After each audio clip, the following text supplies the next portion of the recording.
Joseph రావణపై రాజద్రోహం case నమోదైంది. రావణ్ మీద పెట్టినటువంటి కేసు దేశద్రోహం కేసు.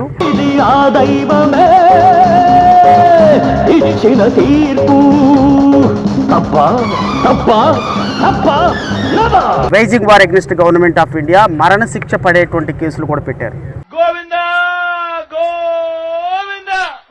స్టేషన్ బెయిల్ ఇచ్చేసేయండి, ఇది రిమాండ్కి ఇవ్వదగిన కేసు కాదు అని రిలీజ్ చేసింది. మీరే చెప్పారు కదండి. అది నిన్నరా?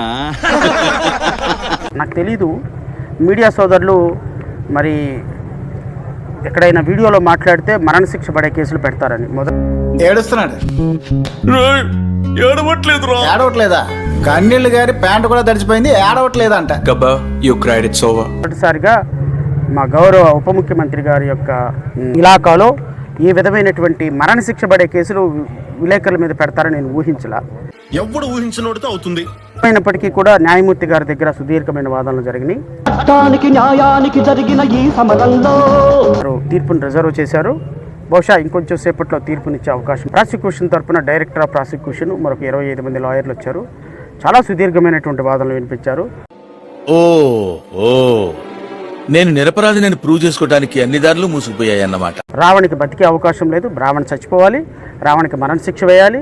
రావణు హిడ్మా చనిపోయినప్పుడంట ఆయనకి శ్రద్ధాంజలి ఘటించాడంట. వద్దురా అన్నాను, విన్నావా? ఏమన్నావురా?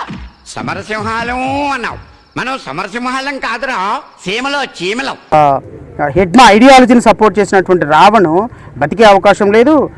ఇలాంటి స్కీములు పెట్టకండి రా, అసలే సుఖ సంసారం లేనోండి, సుఖంగా బతకనివ్వండి రా. రావణు తీవ్రవాది, రావణ్ణి ఖచ్చితంగా అరెస్ట్ చేయాలని చూపించారు. గాలికి పోయే కప్ప తగిలించుకోవడం ఇదే. మరి ఉప ముఖ్యమంత్రి గారి మీద కేసులు పెడదామా? కేసులు పెట్టి ఉప ముఖ్యమంత్రి గారి మీద ఉపా కేసు పెడదామా? నాకు కొంచెం తెక్కు ఉంది, కానీ దానికి లెక్క ఉంది. 5-6 రోజుల నుంచి రాష్ట్రంలో జరుగుతున్నటువంటి ప్రతి అంశాన్ని ప్రజలు గమనిస్తున్నారు. సరే, ఏదేమైనప్పటికీ ఇంకొక అరగంటలో జడ్జిమెంట్ వస్తుంది. రావణ్ అరెస్ట్ అయినప్పటికీ కూడా, రావణ్ రిమాండ్కి వెళ్ళినప్పుడు కూడా రావణ్ మీద ఇంకా 102 కేసులు రెడీ చేసి పెట్టారు. సంపేస్తే సంపేండ్రా, ఇలా మెంటల్ టెన్షన్ పెట్టదు. ప్రతిరోజు ఒక పీటీ వారెంట్ వేయాలి. రాష్ట్ర వ్యాప్తంగా అతన్ని బయటకు రానివ్వకూడదు. మూర్తి గారు, ఇలాంటప్పుడే గుండె రాయి చేసుకో. 1 సంవత్సరం పాటు రావణ్ని జైల్లో పెట్టాలనేటువంటి ఒక దుర్మార్గకరమైనటువంటి చర్యలకి రాష్ట్ర ప్రభుత్వం చేసింది. అర్థమైందా రాజా? జనసేన నేతల ఫిర్యాదుతో జోసెఫ్ రావణపై గన్నవరం పోలీసులు రాజద్రోహం కేసు నమోదు చేశారు.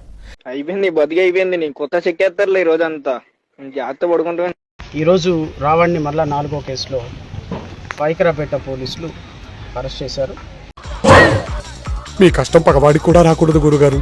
మరేరా, ఒక వ్యక్తికి మాట్లాడే స్వేచ్ఛ ఉంటుంది. ఆ విషయం మాకు తెలుసులే. మాట్లాడే స్వేచ్ఛ కొన్ని సందర్భాల్లో కొంతమందిని చూసినప్పుడు కొంచెం ఎక్సెసివ్గా ఉండి ఉండొచ్చు.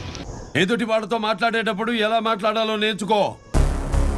శ్రీను గారు మీ నాన్నగారు బాగున్నారా అనే దానికి, శ్రీను గారు మీ అమ్మ మొగుడు బాగున్నాడా అనే దానికి చాలా తేడా ఉందిరా. ఈ రాష్ట్రానికి ఉప ముఖ్యమంత్రిగా ఉన్న పవన్ కళ్యాణ్ గారు తుగాలి ప్రీతి అనే ఒక పాప గురించి ఏదో ఒకసారి ఫేస్ టరంగించుకో. ఒక అమ్మాయి కొత్తగా జాయిన్ అయింది. ఆ అమ్మాయిని వాట్సాప్ లో చాటింగ్ చేసి సెక్సువల్ గా హరాస్ చేశాడు. కన్ఫర్మ్ గా చేసాడు. కామాంధుడు, ఆడది కనబడితే చాలు బుద్ధి బానించుకోడు. కాకపోతే అంత అది అప్పుడు టర్మినేషన్. యాక్చువల్ గా ఏమైందంటే ఇంతకుముందు 2-3 అమ్మాయిలు చేసిండు. విన్నావుగా, ఒక్క చాలా కాదు 3 చాలాలు. ఎస్ఎంఈ సబ్జెక్ట్ మ్యాటర్ ఎక్స్పర్ట్ గా పనిచేసాడు. చేసేటప్పుడు 2-3 అమ్మాయిలని వీడు సెక్చువల్ గా హెరాస్ చేశాడు. వాట్సాప్ లో మెసేజ్లు పెట్టడం, అసభ్యకరమైన మెసేజ్లు పెట్టడం ఈ ఆడియో ద్వారా మనకు అర్థమవుతుంది.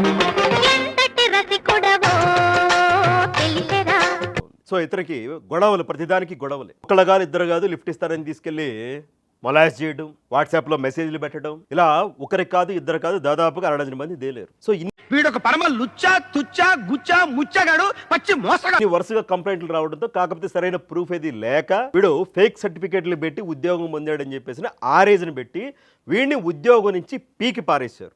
దరిద్రుడాన్ని చంపడానికి బెల్ట్ బాంబులు కావాలరా? వాడేసిన పాత బ్లేడ్ చాలరా? చూద్దాంలే. చూడటం కాదండి, మీరు చెయ్యాలంతే. సరే, మీరు ట్రై చేస్తారన్నారంటే అది ఓకే అయిపోయినట్టు.